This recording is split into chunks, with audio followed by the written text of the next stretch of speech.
good evening Boracay, ginabi na. So I will going to have a dual cam today, tonight, para makita nyo yung ganda ng Boracay pag takip silim na. So mga restaurants ay bukas na. Tapos itong beach, yung lawak ng low tide. So ganun ako station 1. Ang sa likod ko ay nasa station 1. Yung harap ko naman ay station 2 and station 3. So ganito kaganda. Wow, 46, 45 years old. Magmarating yung Boracay from Iloilo. Pero very special because with my family, with my wife and 3 children. Natuloy din. Okay, it's June 4.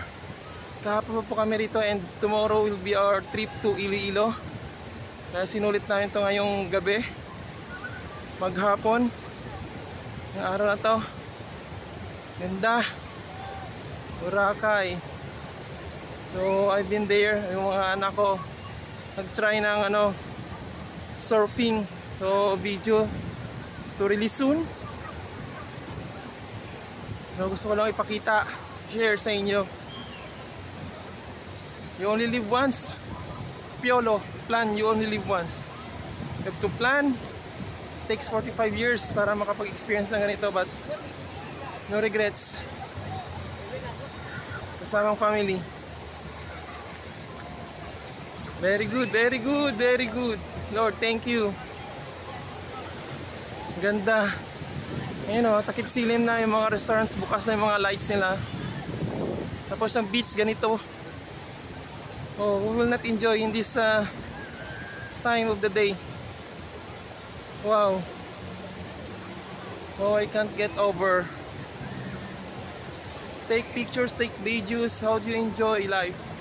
How you experience the moment here in Boracay?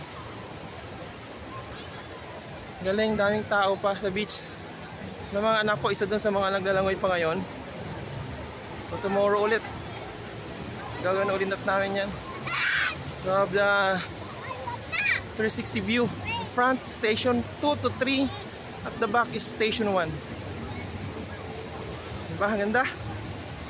Okay, as I share this video not only to my viewers, no, but for me especially.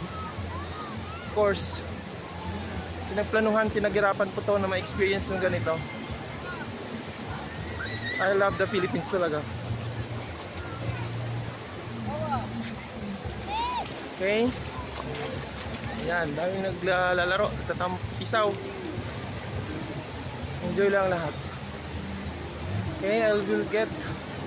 Nakita ko na yung dalawa kong boys. So I'll take video with them na nag-enjoy. With my wife and ate nandun sa kabilang side. I'll go with them. Yeah, very good yan. Nakikita yung dalawang yan nasa tubig. JJ, Sam, say hi. Yan. Enjoy? Where's ate? Okay, punta muna ako kay ate, mami. Wow, yun doon. Wow. Ganda ng reflection ng mga restaurant sa sand. Ate, mami. Hi muna. Ganda ng background nyo. I'll take pictures sa inyo na ganyan. Okay. Until here only. Bye-bye.